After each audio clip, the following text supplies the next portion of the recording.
한 번 더 인사합시다. 우리 목사님, 장로님, 우리 권사님, 집사님, 우리 형제님, 자매님 뵈니 살마셔납니다.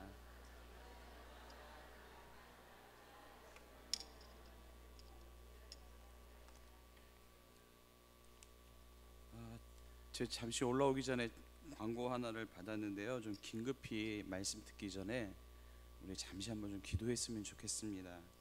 우리 이동원 집사님 장인 우리 유혜옥 성도님 부친이신데요. 지금 복막염으로 지금 수술에 들어가셨다고 합니다. 특히 지금 뭐 여러 가지 위암이나 혹은 폐렴 그리고 12장 지장 쪽에도 지금 무리가 좀 있을 것 같다고 그래서 지금 수술에 들어가서 그 부분들을 열고 지금 보셔야 된다고 하는데요. 여러분들 이 수술이 마지막에 한 4시간 정도 시간이 소요된다고 하는데 지금 좀 전에 아마 들어가신 것 같아요. 여러분들 같이 좀 기도해 주시고 같이 하나님께서 의료진의 손길을 통해서 도움을 주셔서 하나님께서 꼭 회복시켜 주실 수 있도록 위에서 잠시 한번 좀 기도해 주셨으면 좋겠습니다. 지금 고대 구로병원에서 지금 수술 중이신데요. 우리 유혜옥 성도 부친 우리 이동원 집사님의 장인어른이십니다. 잠시 우리 한번 한 2-3분 정도 뜨겁게 이 부분을 놓고 우리가 잠시 한번 좀 기도했으면 좋겠습니다. 다 같이 한번 기도합시다. 사랑의 하나님 아버지, 하나님의 놀라운 은혜를 간구합니다. 아버지 붙들어 주시고 역사하여 주옵소서. 오늘 이 시간에 하나님의 뜻과 하나님의 사랑을 바라보며 하나님의 놀라운 은혜의 오랜 손으로 진히 안수하여 주시고 능력으로 채워주셔서 살아계신 하나님의 이름을 높여드리며 아버지 하나님께 나가기를 소원합니다. 아버지 하나님 진정으로 우리 유혜옥 성도님의 부친 우리 이동원 집사의 장은 아버지의 복막염으로 지금 아버지 수술 중에 있습니다. 아버지 이 모든 수술들이 잘 될 수 있도록 인도하여 주시고 특히 아버지 하나님 이 모든 여러 가지 위암과 폐렴과 12지장 쪽에 아버지 그 모든 것들이 아버지 진정으로 너무 힘들고 어려운 가운데 있음을 아버지는 이 시간에 고백하오니 아버지 하나님 의료진들의 손길들을 붙들어 주시고 아버지 그 손길들을 통하여 하나님의 놀라운 은혜에 의해서 아버지 이 모든 질병을 깨끗하게 치료할 수 있도록 주님 붙들어 주시고 능력으로 역사하여 주시사 살아계신 하나님의 놀라운 은혜가 아버지 나타나게 도와주옵소서. 아버지 하나님 붙들어 주옵소서. 능력으로 채워주시옵소서. 오직 그리스도 예수의 이름으로 아버지 주 하나님의 사랑의 성령이 오늘 아버지 이 시간에 하나님의 놀라운 은혜의 손길로 붙들어 주시어서 하나님 진정으로 도움의 손길을 인도해 주시기를 원합니다. 하나님 붙들어 주시고 능력으로 역사하여 주시기를 원합니다. 오늘 이 시간도 하나님의 뜻 가운데 나가기를 소원합니다. 아버지 하나님 채워주시고 붙들어 주시기를 소원하오니 아버지 채워주시고 인도하여 주시고 치료하여 주시고 아버지 그 모든 손길들을 역사하여 주옵소서. 아버지 하나님 진정으로 그 오른손으로 친히 안수하여 주시고 아버지 주 예수 그리스도의 보혈의 피로 친히 안수하여 주셔서 하나님의 놀라운 은혜 가운데에 아버지 진정으로 도움의 손길을 아버지 인도하여 주시기를 원합니다. 아버지 하나님 안수하시사 그 모든 질병을 깨끗하게 치료할 수 있도록 아버지 하나님의 은혜를 인도하여 주시고 능력으로 채워 주옵소서. 역사하여 주시옵소서. 인도하여 주시옵소서. 사랑의 하나님 이 기도를 들어주시고 하나님의 놀라운 역사가 이 기도 가운데 있음을 고백하오니 아버지 들어 응답하여 주옵소서. 모든 것을 믿고 감사드리며 예수 그리스도의 이름으로 간절히 기도 올려옵나이다. 아멘. 사실 지난 주간에 우리 많은 성도님들께서 병원을 찾아주셔서 참 많은 또 은혜와 감명의 시간들이 있었습니다. 좀 여러 질병이 있는 가운데 특히 심장에 무리가 가게 되면서 호흡하기가 참 불편했고 아마 느끼셨던 분들은 지지난 주일 저녁 예배 설교 시간에도 아마 제가 호흡이 좀 가팠다는 것을 아마 느끼셨던 분들이 많이 계셨었던 것 같습니다.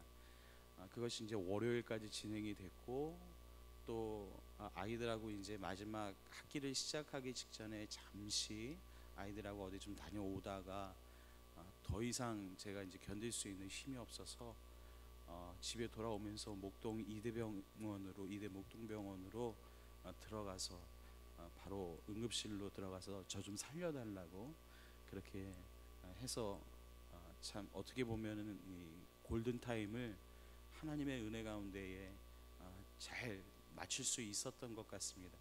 사실은 저는 잠깐 자다가 깨난 것 같은데 의료진들의 이야기를 들어보니까 너무 발버둥을 치니까 약을 들이부어서 재웠다고 그러더라고요.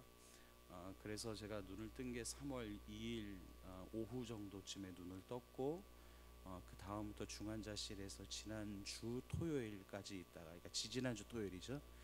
있다가 지지난주 토요일 날 일반 병실에 올라와서 사실은 이제 어제 그저께 퇴원을 할 줄 알았는데 여러 부분들, 시술하는 부분들 때문에 몸의 회복 정도를 더 봐야 된다고 그래서 다음 돌아오는 금요일 날 퇴원 예정입니다. 근데 이게 누워 있어도 참 마음이 이렇게 편하지 않은 거예요. 특히 주일 날 혹은 뭐 여러 가지 예배 시간만 되면 시계를 보면서 지금 찬양하는 시간이다, 지금 예배 드리는 시간이다, 지금 뭐 하는 시간이다, 이게 자꾸 진행이 되니까 이 목사로서 그냥 누워 있는 것이 참 너무 부담스럽더라고요. 그래서 오늘은 무슨 일이 있어도 도망쳐서라도 나와야 되겠다. 그래서 뭐 외출증을 끊어서 나오기는 했는데요.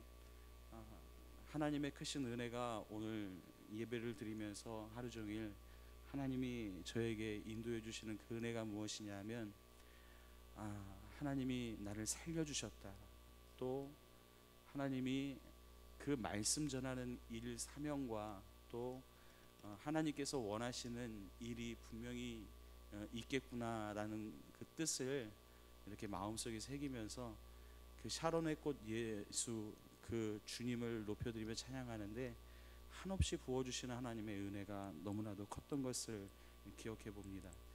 그러면서 오늘 이 말씀을 전하기 전에 제가 사실은 이 말씀을 몇 주 전부터 계속 묵상하고 준비되었던 부분들을 이제 어저께 본문을 넘기면서 이제 여러 부분들을 준비를 하면서 과연 이렇게 좀 강한 메시지를 계속 전해야 될까, 아니면 이 부분들을 그저 목회적으로 풀어서 아주 부드럽게 전해야 될까, 혹은 사람들에게 듣기 좋은 그런 소리로 전해야 될까. 물론 좋은 기쁨의 소식이기 때문에 전해야 되겠지만 하나님의 말씀은 그럼에도 불구하고 말씀으로서 우리에게 올바르게 선포되어지고 증거되어질 때에 각 사람마다 그 말씀 속에서 주시는 하나님의 은혜가 분명하게 있음을 생각해보고 고백하면서 오늘 또 이 말씀을 준비해 보았습니다.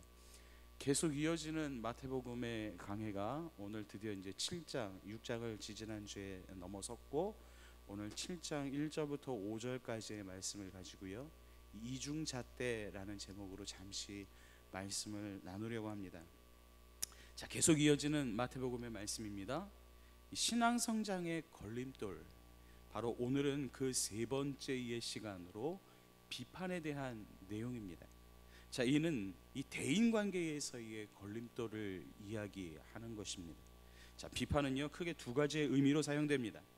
하나는 건설적이고 생산적인 비판으로 이 선과 악, 옳고 그름, 또 진리와 비진리 등에 대한 분별과 평가를 말하는 것을 우리가 이 비판의 첫 번째 의미로 설명을 할 수가 있겠고요.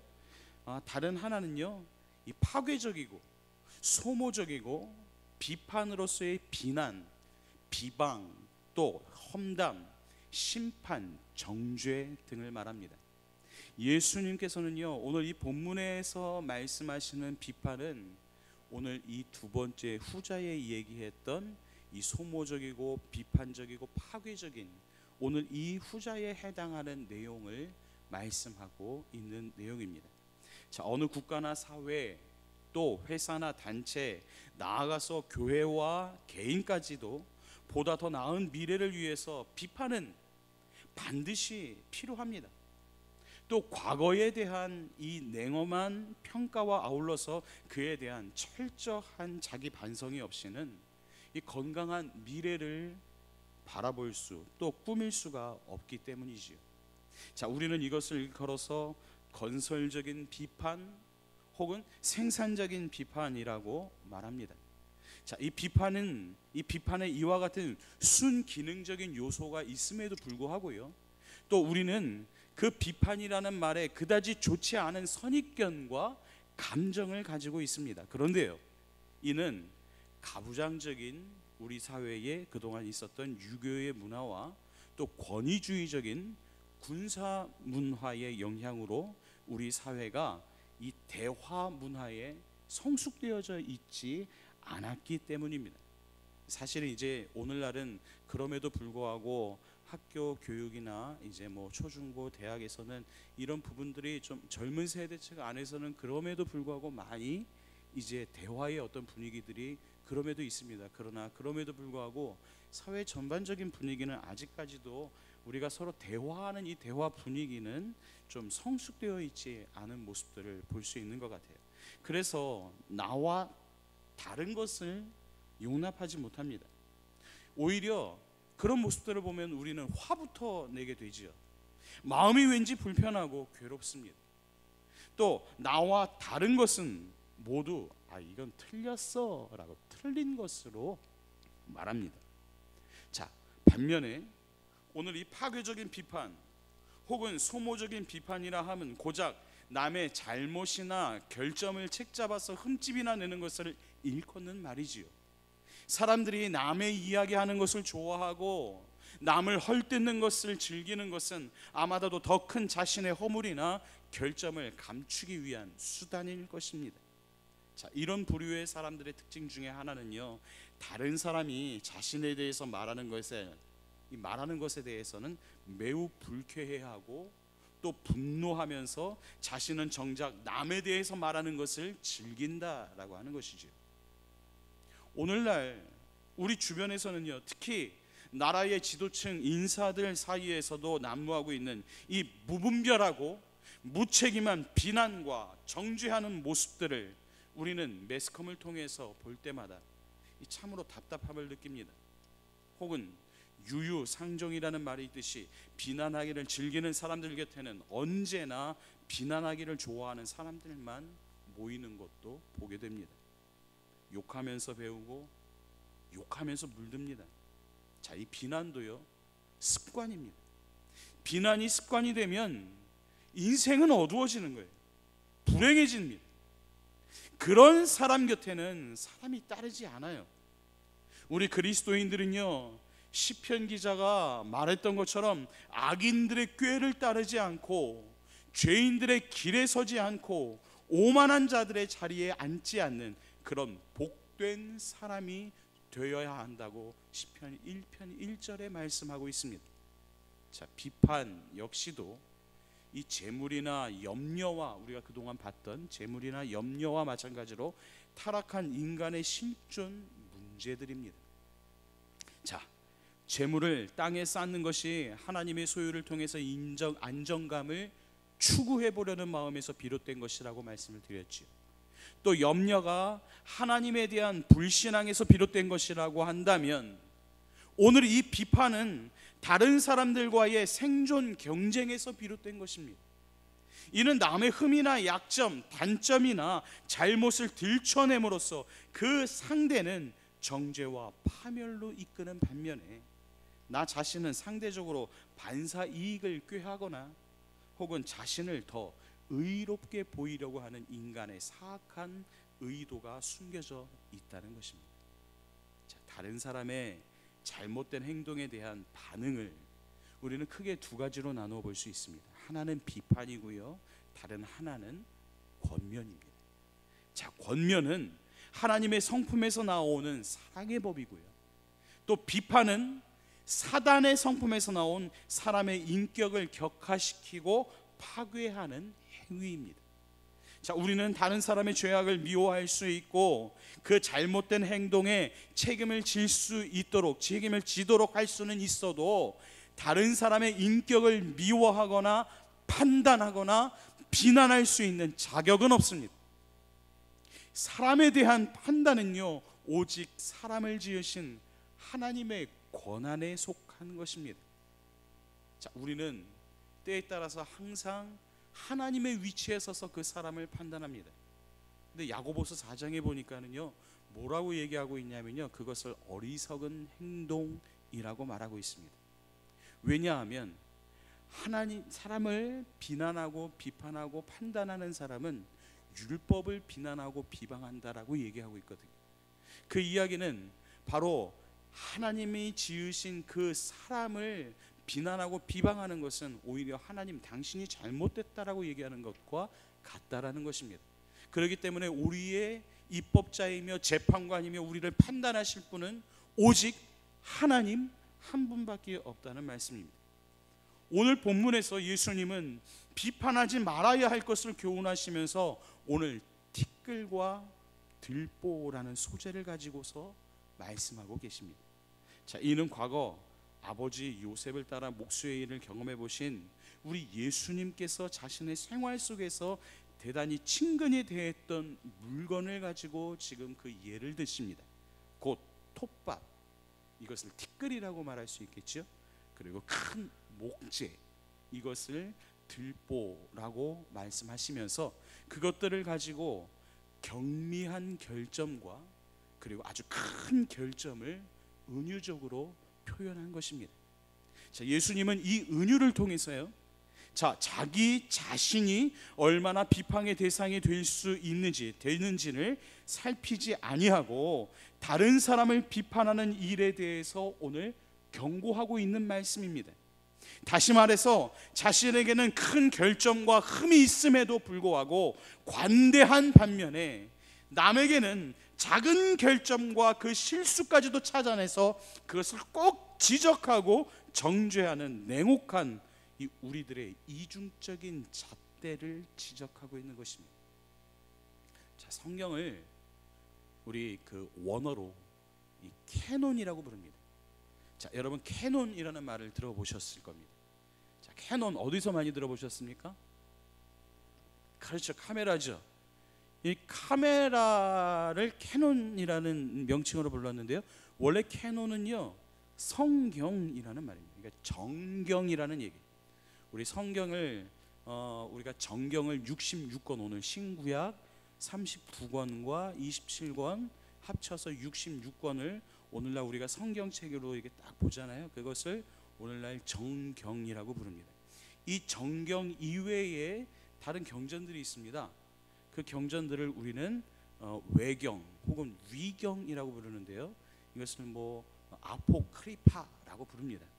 자, 그런데 이 성경이 사실은 이 66권이 오늘날 우리가 보는 성경으로 전체적으로 정리가 된 것이 이 교회 역사적으로 보면요 325년 니케아 종교회의, 오늘날로 따지면요 우리 저기 뭐 합동 총회 모이는 거예요. 노회 그 위에 상회가 아닌 총회가 모여가지고 교회를 한 겁니다. 그때는 뭐 교회가 하나였기 때문에 그때는 325년에 모여가지고 니케아라는 곳에서 종교 회의를 통해서, 그러니까 오늘날로 총회를 통해서 이 신구약 66권을 정경 캐논으로 인정을 한 겁니다. 자, 그런데요, 이 카메라를 캐논이라고 지은 거 보면은 굉장히 의미가 있어요. 캐논 정경은 정확한 하나님의 말씀이거든요. 그러니까 정확하게 하나님의 말씀을 인도했다고 해서 캐논이라고 그러는데 우리가 있는 모습을 그대로 찍어내니까 얼마나 정확해요. 그림은 약간 좀 틀릴 수 있죠. 요즘은 사진도 믿을 게 좀 못 되죠. 왜 못 됩니까? 요즘 컴퓨터 기술이 발달돼 있어가지고 저는 실제적으로 살이 좀 빠진 겁니다. 근데 이제는 뽀샵 처리를 해가지고 이렇게 하는, 이건 정경이 아니죠. 캐논이 아닙니다. 근데 원래 사진의 특징은 이 캐논입니다. 그런데요, 오늘 우리가 이 말씀을 가지고 우리가 전체적인 하나님의 말씀을 비추어서 우리들의 생활의 모습을 비추어 보아야 하는데, 우리는 나와 다른 사람에 대해서 이 말씀이라는 거울을 비추어 볼 때 각각 다른 거를 갖다 대는 것 같아요. 이중적인 잣대죠. 이 캐논은 또 하나는 뭐라고 하냐, 고든 자라는 뜻이 있습니다. 그러니까는 이 기준입니다. 30cm의 자가 있으면 다른 사람에게 잴 때는요 이 자가 굉장히 줄어들어요. 그래가지고 이렇게 되니까 그 사람의 죄가 어떻게 돼 보입니까? 더 길고 커 보이게 되는 거예요. 그리고 나 자신에 대해서는 이 자를 갖다 대는데 이 자가 갑자기 길어납니다. 그리고 거의 뭐 이렇게 뭐 이런 자가 돼 버려요. 그래서 내가 가지고 있는 죄는 아이고 제가 조금밖에 안 되네. 이것을 이중적인 잣대라고 얘기하죠. 그렇습니다. 우리는 욕심을 마음에 담고서 남의 욕심을 비난합니다. 거짓을 품고서 남의 거짓을 참지 못합니다. 자신도 이기적이면서 이기적인 사람을 정죄합니다. 사실 우리 모두는요, 자기 자신을 판단할 때와는 다른 기준을 입각하여서 훨씬 혹은 가혹하게 남을 비판하여서 나쁜 습성을 가지고 있는 것입니다. 이것을 일컬어서 사회적인 용어로 삼자 효과라고 말합니다. 자, 내가 하면 실수고 남이 하면 파렴치입니다.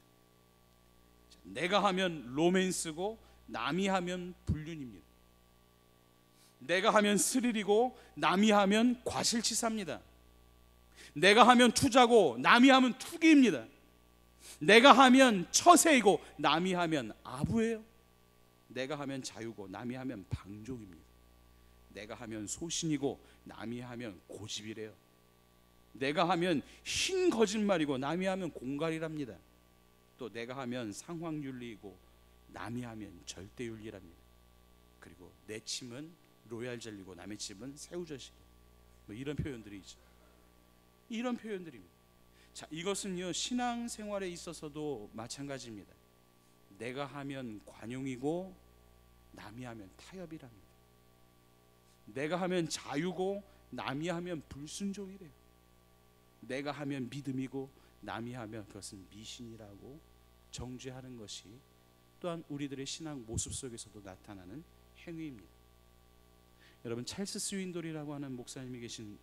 그분 잘 아시죠? 그의 저서 은혜와 각성이라는 책에서 비판하지 말아야 할 이유 7가지를 다음과 같이 들고 있습니다. 이 7가지 지금 제가 다 할 거예요. 자, 첫째는요, 우리는 모든 사실을 다 알지 못하기 때문이라는 것입니다. 한번 따라해 볼까요? 같이 읽어볼까요? 시작. 우리는 자, 정당한 비판을 위해서는 모든 사실을 알아야 합니다. 하지만 우리는요 늘 제한된 사실에 대한 지식만을 가지고 있을 뿐입니다. 자, 그래서 이렇게 제한된 사실만으로는 우리의 비판이 늘 불완전할 수밖에 없습니다. 자, 두 번째 이유가 있습니다. 같이 한번 읽어볼까요? 시작. 자, 우리가 누군가를 비판할 때에 우리는 그 사람의 동기를 완전히 파악할 수는 없습니다. 겉으로는 드러나는 말이나 행동 그리고 그 표정을 통해서 그 동기를 100% 알 수는 없는 것입니다. 자, 동기란 이 사람의 마음 내적인 것이기 때문입니다. 따라서 그 동기를 이해하지 못하면서 무조건 비판하는 것은 잘못된 것이라는 거죠. 자, 세 번째 이유입니다. 시작. 자, 인간의 판단은요 항상 객관성과 주관성을 모두 가지고 있습니다. 자, 어느 누구도 자신의 판단이 객관적이라고 말할 수 없습니다. 자, 모든 사람의 각자의 판단은요 늘 어느 정도 주관적일 수밖에 없거든요. 자, 그 사람의 판단처럼 다른 모든 사람이 동일한 판단을 할 때에만 그것은 객관적이라고 말할 수 있기 때문입니다. 자, 그렇기 때문에 상대방을 비판하고자 할 때에 그것은 우리 자신의 주관성이 개입된 것이라는 점을 늘 우리가 인식하고 있어야 한다는 말이에요. 자, 네 번째 이유입니다. 시작. 자, 어떤 사실이나 사건은요 모두 상황 맥락적이라는 겁니다. 자, 상황을 제대로 알지 못하고서는 쉽게 누군가를 비판할 수 없어요. 그 이유예요. 자, 다섯 번째 시작. 자, 우리의 인식은 늘 제한적입니다. 자, 제한적이기 때문에 우리가 보고 싶어도 보지 못하고 있는 부분들이 있습니다. 자, 누군가를 비판하고자 할 때에 우리는 늘 이 점을 염두에 두어야 해요.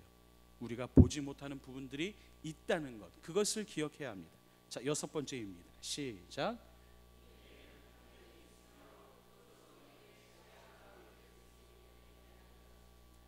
자, 모든 사람들에게는요 편견이라는 것이 있습니다. 자, 상대방에게 대한 첫 인상이나 자, 여러분들도 누군가를 딱 만나면 그 사람의 첫 인상을 중요시 여기는 사람들도 있고요. 그 첫 인상이 마지막까지 가는 사람들이 있지요. 자, 또 비판하려는 상대방에게 대해서 이 주위 사람들이 내린 평가가 오히려 편견으로 작용되기도 합니다. 어떤 사람에 대해서 판단을 할 때에, 평가를 할 때에 누군가 그 사람에 대해서 아는 사람들 미리 물어봐서 그 사람들을 평가하죠. 근데 이렇게 얘기 주변 사람들로 듣다 보면 그 사람에 대한 평가가 이게 굳어져 버리는 거예요. 이것이 뭐라고 얘기하고 있어요? 이것이 바로 편견이라고 하는 것이. 그것이 오늘 우리의 시야를 흐릴 수 있다라고 이야기하고 있는 것입니다. 마지막 7번째입니다. 시작.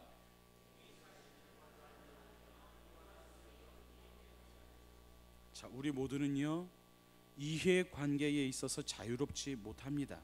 자, 또한 그것에 의해 우리의 감정과 판단과 태도가 얼마든지 바뀌어질 수 있는 연약한 존재임을 우리는 인정할 수 있어야 한다는 것입니다. 자, 오늘 말씀을 맺겠습니다.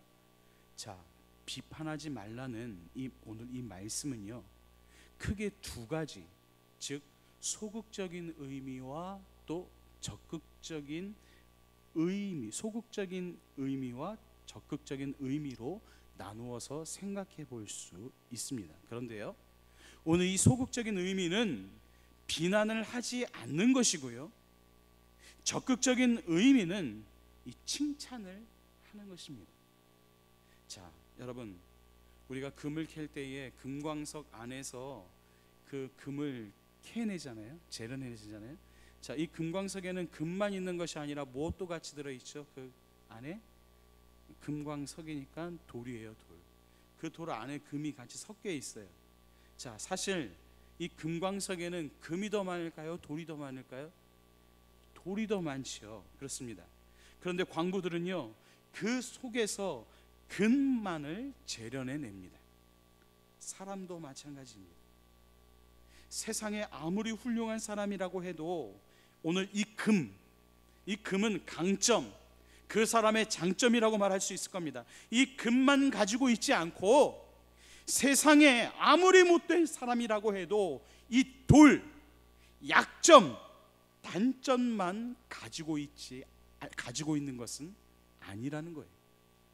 따라서 중요한 것은 그런 사람들을 대하는 우리의 자세를 말하고 있는 것입니다. 하나는 금을 캐려는 마음의 자세이고 또 다른 하나는 돌을 캐려는 마음 자세입니다. 이에 대해서 성경 잠언은 우리에게 훌륭한 지혜를 제공해 주고 있습니다. 잠언 27장 21절을 같이 한번 보실까요? 같이 읽습니다. 시작. 도가니로 은을, 풀무로 금을, 칭찬으로 사람을 실현하느니라. 자, 아시겠습니까? 도가니에서 은을 재련해내고 풀무줄을 통해서 금을 재련해내지요. 자, 우리는 사람들의 그 상황 속을 통해서 칭찬을 통해서 그 사람을 실현하여 다시 재련해내는 것을 오늘 성경 본문은 이야기하고 있습니다. 제가 어린 시절의 간증을 잠깐 한번 해볼까요? 우리 아들 지금 있나요? 모르겠네요. 갔는지 모르겠는데 가끔 우리 아들을 볼 때 저를 보는 것 같아요. 예, 저랑 똑같이 생겼습니다. 성격도 참 많이 비슷합니다. 예, 약간 좀 멍청한 것, 좀 잘 머리가 안 돌아가는 것, 뭐 이런 부분들까지도 저를 너무 닮을 때가 있어서 어쩔 때는 그게 짜증 날 때도 있어요. 예, 화가 날 때도 있어요. 내 아들을 보면서 마냥 좋을 때가 있는 반면에 좀 이렇게 좀 그럴 때 부분들이 좀 있더라는 말이죠. 근데 그게 다른 모습이 아니라 바로 저의 모습이거든요. 근데 제가 어렸을 때도 그랬던 것 같아요. 근데 제가 오늘 이 자리에서 말씀을 전하는 자리에 서서 오늘 목사로서 말씀을 선포하는 자리에 있는 것은요, 제가 지금도 기억하고 있는 제가 초등부 6학년 다닐 때에 우리 전도사님을 기억합니다. 그분의 성함은 이중섭 전도사님이셨어요. 저희 교회에서 그때 당시 강도사까지 되시고 그 이후에 지금 목회 지금 하고 계시다는 이야기는 들었습니다. 너무 오랫동안 헤어져 있고 아직 뵙지는 못했는데요. 그분이 앞에 강단에서 지하 이제 교육관이 이제 마룻바닥이었는데 제가 얼마나 장난꾸러기였냐면은요, 이 교회 마룻바닥을 거의 뭐 슬라이딩, 그다음에 하드패스트 슬라이딩, 그다음에 막 유도, 막 애들 씨름해서 막 넘어뜨리고 방석 싸움, 뭐 정신없는 정말 아주 개구장이 꼬마 은석이었습니다. 그때도 약간 좀 통통했지만, 근데 하나님의 말씀을 듣는데 그날따라 이 전도사님의 말씀이 귀에 들어오는 거예요. 은혜죠. 그래서 막 정신없이 막 떠들고 있는 사이에 책상 다리를 쫙 하고 앉아서 허리를 쭉 펴고 맨 뒤에서 전도사님의 말씀을 귀 기울여서 들었어요. 다 듣고 있는데 갑자기 전도사님하고 저하고 눈이 딱 마주친 거예요. 그런데 그 전도사님이 갑자기 칭찬 한마디를 해주신 거예요. 그때 굉장히 어수선했거든요. 아이들이 막 그때 당시 저희 유초등부 인원이 한 100명, 120명 막 이렇게 나올 때였었어요. 근데 그 아이들이 왁작지껄 떠드는 그 소리 속에서도 유독 말씀을 꾸준히 듣고 있는 한 꼬마가 있는데, 이 꼬마가 원래 그런 꼬마가 아니거든요. 엄청난 개구장이의 말썽장이인데 딱 그때에 하나님의 말씀을 온전히 듣고 있는 저의 모습을 칭찬해 준 것이 오늘 더 말해서 이 자리에서 말씀을 전하는 사명자로서, 말씀 전하는 설교자로서 쓸 수 있게 해주었다는 것입니다. 저는요, 잠언 27장 21절을 볼 때마다 전도사님이 생각이 나요. 그 칭찬 한마디가 고래도 춤추게 하고 오늘 뭐 그런다는 이야기도 있듯이, 오늘 칭찬은 그 사람을 만들어내는 것을 오늘 저를 보면서, 뭐 제가 완전한 건 아니지만 그럼에도 불구하고 오늘 이 자리에 설 수 있도록 해주신 하나님의 놀라운 은혜와 섭리가 바로 여기 있다라고 생각합니다. 우리는 자칫 지적과 비판이 그 사람을 고치고 또 바르게 세울 수 있다라고 생각을 합니다. 그래서 그 사람의 잘못이나 실수나 약점이나 단점 등을 일부러 찾으려고 애를 씁니다. 그러나 이스라엘의 지혜자는 이와는 반대로 칭찬과 격려가 그 사람을 고치고 바로 세울 수가 있다라고 말하고 있습니다. 전자는 바로 돌을 캐는 사람이고 후자는 바로 금을 캐는 사람입니다. 이 시점에서 우리가 진지하게 자기 자신을 점검해 보아야 합니다.